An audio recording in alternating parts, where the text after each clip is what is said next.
स्वागत है आपका। आप देख रहे हैं इंडिया टीवी। आपके साथ मैं हूं प्राची पाराशर। वक्त है प्रहार का और प्रहार में सबसे पहले बात करेंगे लखनऊ के किंग जॉर्ज मेडिकल यूनिवर्सिटी में लव जिहाद पर मचे घमासान की। इस मामले में अब एसटीएफ की एंट्री हो चुकी है। यूपी एसटीएफ ने पूरे मामले की जांच शुरू कर दी है। केजीएमयू ने इसकी पुष्टि की है, यानी कि अब यूपी एसटीएफ यूनिवर्सिटी में धर्मांतरण के खेल का खुलासा करेगी। वहीं लखनऊ पुलिस ने यूपी के पीलीभीत के काजी से पूछताछ की। इसी काजी ने पिछले साल धर्मांतरण के आरोपी केजीएमयू के डॉक्टर रमीज की एक हिंदू लड़की से शादी करवाई थी। डॉक्टर रमीज की गिरफ्तारी हो चुकी है। उसके माता पिता भी धर्मांतरण के आरोप में पुलिस की गिरफ्त में हैं। कल केजीएमयू के वाइस चांसलर ने सीएम योगी से मिलकर इस मामले में फैक्ट फाइंडिंग कमेटी की रिपोर्ट सौंपी थी, लेकिन अभी भी जो प्रश्न है वो यही है कि आखिरकार केजीएमयू के अंदर धर्मांतरण का ये रैकेट कब से चल रहा था, क्योंकि वहां के स्टूडेंट्स का ये आरोप है कि बार बार शिकायतों के बावजूद भी केजीएमयू प्रशासन इस पर ध्यान नहीं दे रहा था। इस मामले को दबाने की कोशिश की गई थी। हालांकि मामला बड़ा होता चला गया। इसमें अपर्णा यादव की एंट्री हो गई, जो कि यूपी महिला आयोग की उपाध्यक्ष होने के नाते केजीएमयू परिसर पहुंचती हैं वीसी से मुलाकात करने के लिए, लेकिन वहां विवाद हो जाता है। केजीएमयू के जो डॉक्टर्स हैं, स्टूडेंट्स हैं, उन्होंने आरोप लगाया कि अपर्णा यादव के समर्थकों ने तोड़फोड़ की है। वीसी दफ्तर में तोड़फोड़ की गई है और अपर्णा यादव पर एफआईआर को लेकर लगातार धमकाने का काम केजीएमयू प्रशासन की तरफ से किया जा रहा है। अब केजीएमयू के लेडी डॉक्टर के आरोपों के बाद यूनिवर्सिटी ने 7 सदस्यों की फैक्ट फाइंडिंग कमेटी बनाई थी, जिसकी अध्यक्षता पूर्व डीजीपी भावेश सिंह को सौंपी गई थी। इस कमेटी की रिपोर्ट यूनिवर्सिटी की वाइस चांसलर ने कल सीएम योगी को सौंपी। इस कमेटी ने अपनी जांच में डॉक्टर रमीज को महिला डॉक्टर के शारीरिक और मानसिक शोषण का दोषी पाया। आरोपी डॉक्टर को यूनिवर्सिटी से सस्पेंड किया जा चुका है। साथ ही रिपोर्ट में कहा गया है कि अब डॉक्टर की बर्खास्तगी की तैयारी चल रही है। रिपोर्ट सौंपने के बाद यूनिवर्सिटी की वाइस चांसलर सोनिया नित्यानंद ने सीएम से पूरे मामले को एसटीएफ जांच कराने की सिफारिश भी कर दी है। हालांकि डॉक्टर रमीज की गिरफ्तारी के बाद कई बड़े खुलासे हो रहे हैं। डॉक्टर रमीज का पीएफआई कनेक्शन भी सामने आ रहा है। वो कट्टरपंथी जाकिर नाइक से काफी प्रभावित है। यही नहीं, यह भी सामने आया है कि डॉक्टर रमीज ने फरार होने के दौरान पीएफआई से कानूनी मदद मांगी थी। अब यह जानकारी सामने आ रही है कि दिल्ली ब्लास्ट में गिरफ्तार शाहीन सईद से भी डॉक्टर रमीज संपर्क में था। अगर यह आरोप सही साबित होता है तो फिर उसके आतंकी कनेक्शन की भी जांच की जाएगी।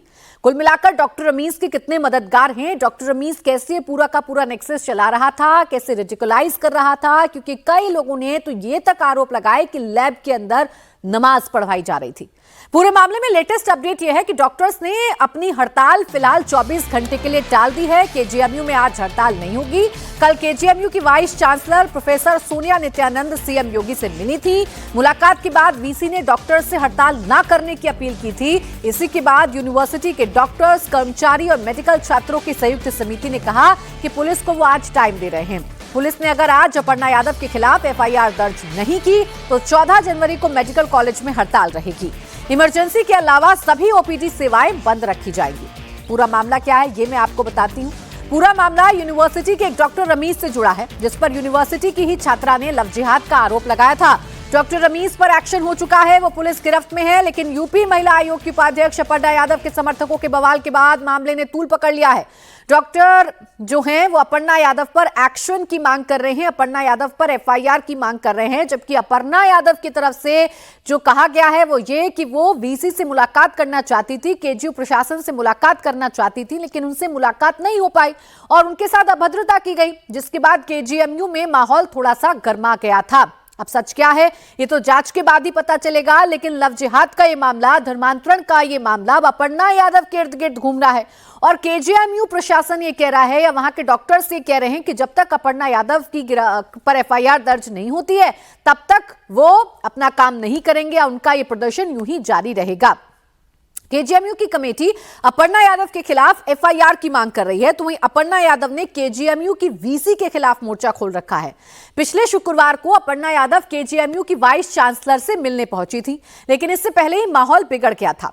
अपर्णा यादव के साथ आए समर्थकों पर विश्वविद्यालय में हंगामा और तोड़फोड़ का आरोप है, लेकिन अपर्णा यादव का दावा यह है कि उनके साथ अभद्रता की गई और अब वीसी अपने पापों को छिपाने के लिए ये सब आरोप लगा रही हैं। अपर्णा यादव की तरफ से आरोप लगाया गया कि इस मामले को दबाने की कोशिश की गई। जब बार बार शिकायतों के बावजूद भी पीड़ित महिला डॉक्टर की शिकायत नहीं सुनी जा रही थी, तो महिला आयोग की उपाध्यक्ष होने के नाते अपर्णा यादव केजीएमयू पहुंची थी। अकेले ही गई थी, ये सारी रिकॉर्डिंग है प्रेस के पास। परंतु अगर वहां पर लोग ऑलरेडी हैं तो उसकी दायित्व तो मेरा नहीं है ना, ये तो केजीएमयू के भी लोग हो सकते हैं। करना चाहती हैं, वो धमकी देती हैं कि मैं जुलूस निकलवाऊंगी, वो धमकी देती हैं वो एफआईआर कराएंगी, वो धमकी देती हैं ऑन एयर कि जो है आप कंप्लेन कराएंगे। ये कौन सी बात है? सौहार्दपूर्वक बात करी जाती है।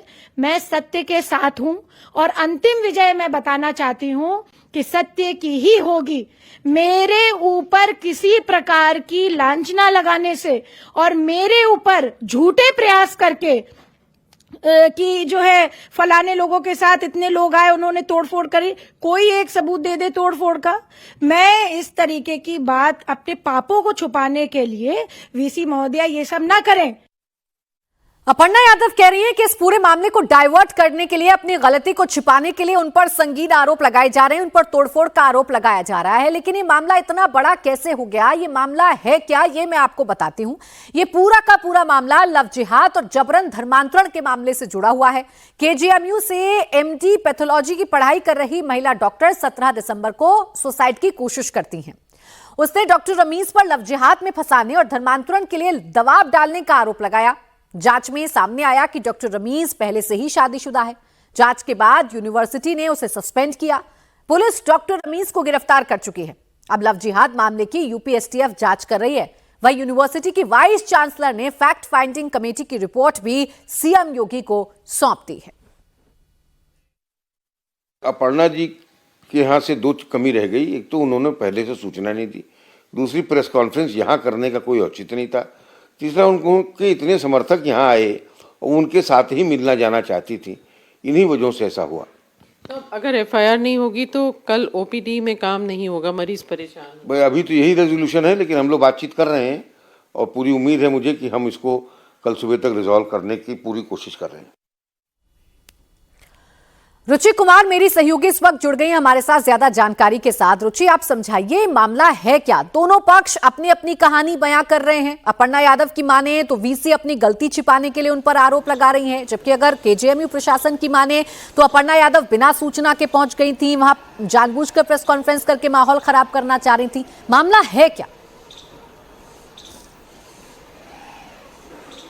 ये अपर्णा यादव का ये कहना है कि वो जो महिला रेजिडेंट डॉक्टर है जिसने सुसाइड करने की कोशिश की थी, जिसको लगातार मानसिक और शारीरिक रूप से जिसका शोषण हो रहा था, उसकी आवाज़ उठाने के लिए वो यहाँ पे केजीएमयू में जो वीसी ऑफिस है हमारे पीछे, यहाँ पर वो आई थी। और उनके जो समर्थक थे उन्होंने कुछ ऐसा नहीं किया, लड़की की न्याय के लिए वो लड़ाई लड़ती रहेंगी। लेकिन अगर आप किंग जॉर्ज मेडिकल यूनिवर्सिटी में वीसी से या प्रशासन से बात करेंगे, उनका ये कहना है कि ये जो पूरा मामला था, जैसे ये मामला सामने आया कि डॉक्टर रमीज ने एक महिला रेजिडेंट डॉक्टर के साथ मानसिक और शारीरिक शोषण किया है, विशाखा कमेटी की जांच बैठा दी गई। विशाखा कमेटी की जांच की रिपोर्ट आ गई जिसमें डॉक्टर रमीज को दोषी पाया गया। अब डीजीएमई, क्योंकि एक्शन लेने की ताकत डीजीएमई के पास है, तो डीजीएमई को लिख दिया गया है कि डॉक्टर रमीज को एक्सपेल कर दिया जाए। दूसरी एक जांच रिपोर्ट बैठाई गई थी, फैक्ट फाइंडिंग कमेटी बैठाई गई थी। फैक्ट फाइंडिंग कमेटी इस मामले में जांच कर रही थी कि डॉक्टर रमीज को क्या कोई यहाँ पे केजीएमयू में लोग मदद कर रहे थे, दूसरे डॉक्टर्स मदद कर रहे थे, या डॉक्टर रमीज ने यहाँ पे पहले भी ऐसा काम किया था, कितने लोग यहाँ पर शामिल हैं, इन सारी चीज़ों की जांच फैक्ट फाइंडिंग कमेटी कर रही थी। लेकिन जब मामले ने इतना तूल पकड़ा तो केजीएमयू ने इस पूरे मामले की सिफारिश कर दी कि एसटीएफ जांच करे, हम इसकी जांच नहीं कर पाएंगे। तो अब एक तरफ केजीएमयू है जो कह रहा है कि डॉक्टर को बचाने की कोशिश नहीं की, दूसरी तरफ अपर्णा यादव है, उनका कहना है कि केजीएमयू अपने डॉक्टर्स को बचाने की कोशिश कर रहा है। अब अगर कल हड़ताल यहाँ पे हो जाती है तो बड़ा मेडिकल कॉलेज है, यूपी के कोने कोने से यहाँ लोग आते हैं, करीब 8 से 10 हज़ार पेशेंट्स हर दिन ओपीडी में होते हैं। तो आप समझ सकती हैं कि मरीजों के लिए कितनी मुश्किल का बिल्कुल, एक पहलू तो रुचि यहाँ पर है कि मरीजों को इसका खामियाजा उठाना पड़ेगा, मरीज यहाँ पर परेशान होंगे, लेकिन एक पहलू ये भी है कि क्या वाकई में आरोपी को बचाने की कोशिश की गई थी? अपर्णा यादव जो आरोप लगा रही हैं, उन आरोपों में कितना दम है? ये तमाम सवाल हैं जो इस प्रकरण को देखकर खड़े होते हैं। शुक्रिया आपका रुचि तमाम जानकारी के लिए। तो एक तरफ केजीएमयू को लेकर लगातार एक्शन मोड में है यूपी में योगी सरकार, तो दूसरी तरफ उत्तर प्रदेश में लगातार बुलडोजर एक्शन भी हो रहे हैं। उत्तर प्रदेश के देवरिया में प्रशासन ने 50 साल पुरानी मजार को जमींदोज कर दिया। ये मजार सरकारी जमीन पर बनी थी। इस मामले में देवरिया के बीजेपी विधायक शलमणि त्रिपाठी ने बड़ा बयान दिया। शलमणि त्रिपाठी ने कहा कि इस मजार को सरकारी जमीन पर कब्जा करके बनाया गया था। उन्होंने कहा कि केवल मजार ही नहीं, आसपास की सरकारी जमीन पर भी कब्जा किया गया था। अब ये 50 साल पुरानी मजार थी, लेकिन इस मजार की गुंबद आप देख लीजिए, इससे तोड़ा गया और इस देखते ही देखते इस मजार के बहाने कैसे आसपास की जमीन पर कब्जा कर लिया गया, वो भी आप देख लीजिए। मामला कोर्ट में जाता है, कोर्ट में सुनवाई होती है और जब कोई दस्तावेज मजार की तरफ से पेश नहीं किए जाते हैं तो कोर्ट आदेश देता है कि इस जमीन को खाली कराया जाएगा और मजार को बुलडोज किया जाएगा। देवरिया में बनी अवैध मस्जिद पर बुलडोजर क्यों चला, इसके पीछे का रक्त रंजित इतिहास क्या है, यह समझने के लिए हम बात करेंगे बीजेपी विधायक शलमणि त्रिपाठी से। शलभ जी, आप मुझे बताइए, जिस तरह से इस मजार पर बुलडोजर चली, आखिर क्या इसकी कहानी है जिसकी चर्चा अब लगातार हो रही है? देखिए, मैंने किताबों में पढ़ा है, बहुत सारी किताबें जो इस जगह को लेकर छपी हैं और बाकायदे सरकारी किताबें हैं। उन किताबों में ये लिखा है कि ये जो मज़ार है, जिस व्यक्ति की मज़ार है, वो दरअसल उस इलाके का एक शहर कोतवाल हुआ करता था और जितनी भी हिंदू बहन बेटियों की डोली वहाँ से निकलती थी, उनके साथ वो अत्याचार करता था, उनको बंधक बना के उनके साथ बहुत तरह के दुर्व्यवहार करता था। और किताबों में यह भी लिखा है कि एक क्षत्रिय परिवार की बेटी की डोली जा रही थी, जब उसके साथ दुर्व्यवहार हुआ तो उसने उसका प्रतिकार किया और वहाँ पर जो दुराचारी था उसका उन्होंने वध कर दिया। बाराती मारे गए, पूरी उनका जो बारात के जो लोग थे उनको शहीद हो गए। तो इस बेटी ने खुद को भी जाकर आग के हवाले कर दिया और सती हो गई वो। तो सती माँ का भी वहाँ पर स्थान है।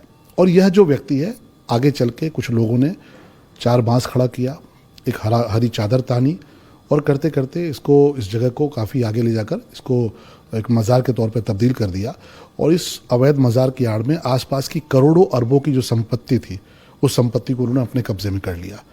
अब माननीय मुख्यमंत्री जी के प्रकरण, ये संज्ञान में पूरा प्रकरण जब आया, माननीय मुख्यमंत्री जी के संज्ञान में जब सारी चीज़ें आई तो इसको लेके जांच शुरू हुई, इसको लेके पूरी एक प्रक्रिया शुरू हुई। और वैधानिक प्रक्रिया में जब सारे तथ्य निकाले गए तो ये पाया गया कि पूरी की पूरी जो लैंड है, ज़मीन है, वो सरकारी ज़मीन है, बंजर ज़मीन है और सड़क की ज़मीन है, यानी NHAI की PWD की ज़मीन है, उसको ऑक्युपाई करके एक बहुत बड़ा एक इन्होंने मज़ार खड़ी कर दी।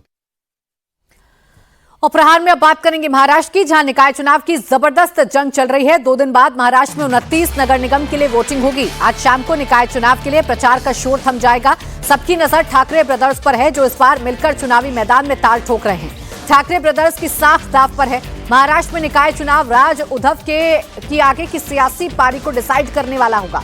ठाकरे ब्रांड ऑफ पॉलिटिक्स का दायरा घटते घटते मुंबई में सिमट गया है और बीएमसी इलेक्शन में यह पता चल जाएगा कि मातोश्री से चलने वाली पॉलिटिक्स पहले की तरह चलती रहेगी या उस पर ताला लग जाएगा। इसलिए आप देखेंगे कि इन चुनावों में ठाकरे ब्रदर्स ने पूरी ताकत झोंक दी है और एक बार फिर से वही पुरानी लड़ाई राज ठाकरे मुंबई में महाराष्ट्र में छेड़ना चाहते हैं, जो पहले राज ठाकरे किया करते थे। बीएमसी चुनाव में ठाकरे ब्रदर्स मराठी और गैर मराठी को सबसे बड़ा मुद्दा बनाने की कोशिश में है। राज ठाकरे की पार्टी MNS तो इसी मुद्दे पर राजनीति करती नजर भी आ रही है। अब तो बात उत्तर भारतीयों को लात मारने तक पहुंच गई है। राज ठाकरे के बयान पर फडणवीस सरकार में मंत्री और फायर ब्रांड नेता नितेश राणे ने क्या जवाब दिया, पहले आप ये सुनिए। हिंदी भाषा की शक्ति का जो मुद्दा था वो केवल आपको चेक करने के लिए था। आप जाग रहे हैं या नहीं, मराठी लोग मुंबई और महाराष्ट्र में जीवित हैं या नहीं, ये सिर्फ आपको चेक करने के लिए था।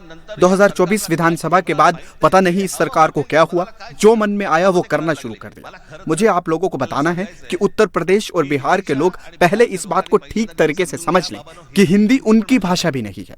उत्तर प्रदेश की भाषा अवधी है, बिहार की भाषा भोजपुरी और मैथिली है। हमारी दुश्मनी किसी भाषा से नहीं, लेकिन अगर हिंदी ला दी जाएगी तो आपको लात से मारेंगे। अभी मराठी बोलने चाहिए।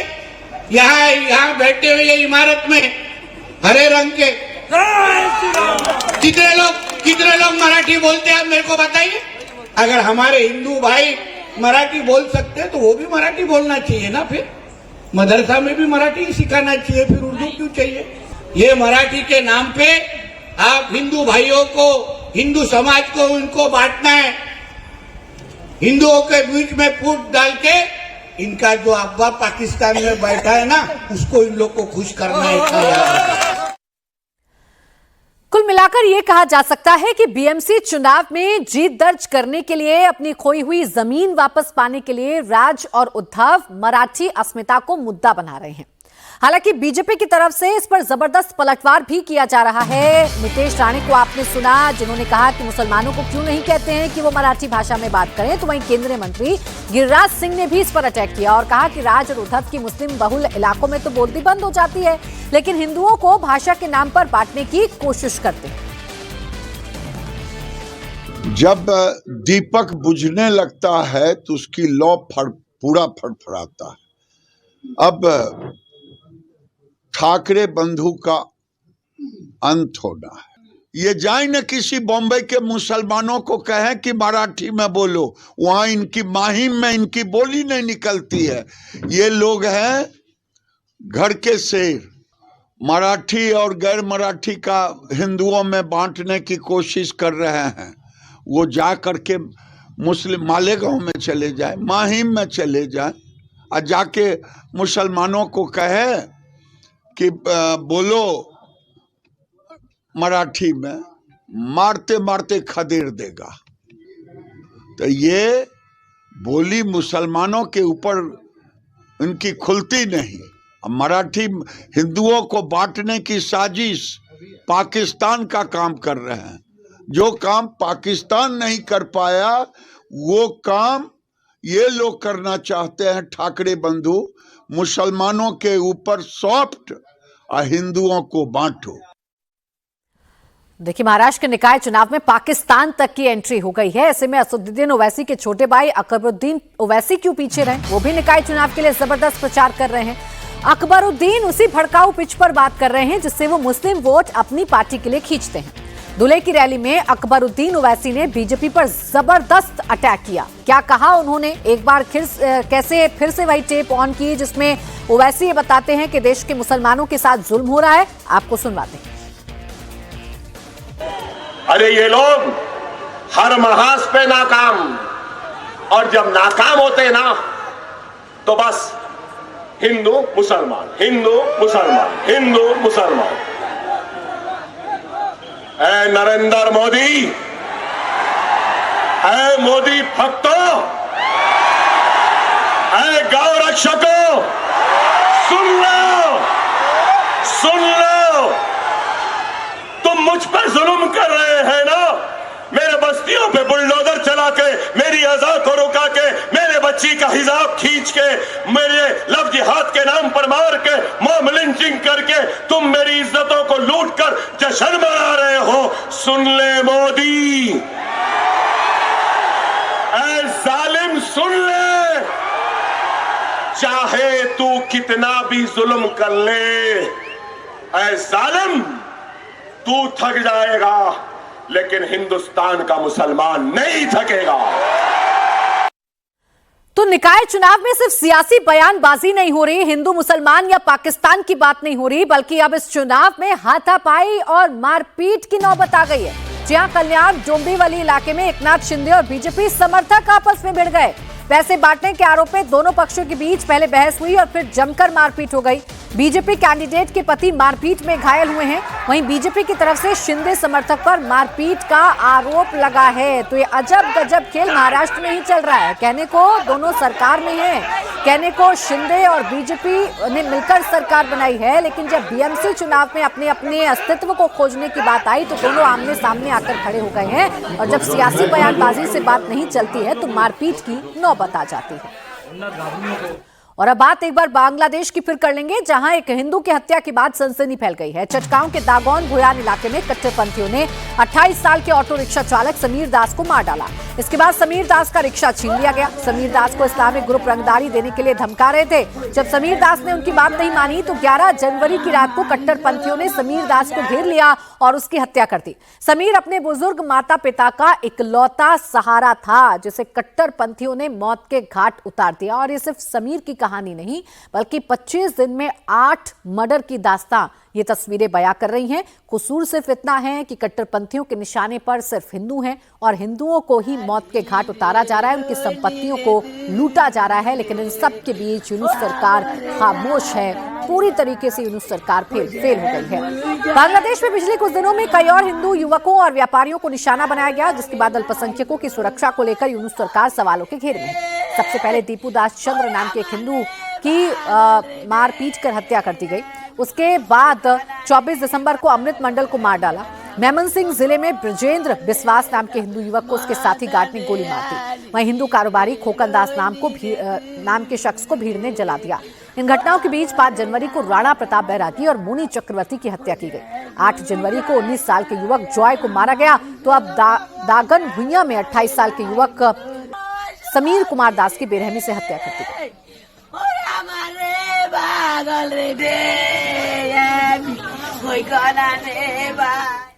इस बीच बांग्लादेश के चर्चित हिंदू सिंगर और आवामी लीग कार्यकर्ता प्रलय चाकी की जेल कस्टडी में मौत की खबर भी सामने आ रही है।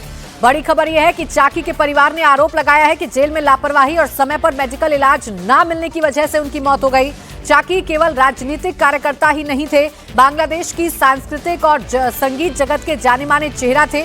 दशकों से संगीत और सांस्कृतिक कार्यक्रमों के जरिए धर्मनिरपेक्ष और प्रगतिशील विचारधारा को बढ़ावा दे रहे थे। आवामी लीग की पबना जिला इकाई में सांस्कृतिक मामलों के सचिव थे, जो जेल में थे और इस दौरान उनकी मौत की खबर आई।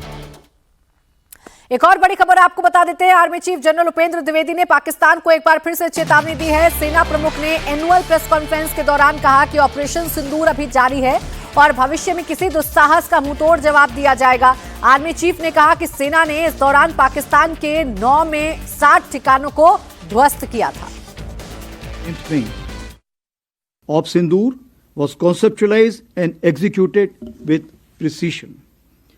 Through 22 minutes of initiation on 7th May and an orchestration that lasted 88 hours up to 10th May, the operation reset strategic assumptions by striking deep, dismantling terror infrastructure, and puncturing the long-standing nuclear rhetoric. The Army successfully destroyed 7 out of the 9 targets and thereafter played a pivotal role in ensuring calibrated response to Pak actions. As you may be aware, Operation Sindoor remains ongoing. Any future misadventure will be resolutely responded to.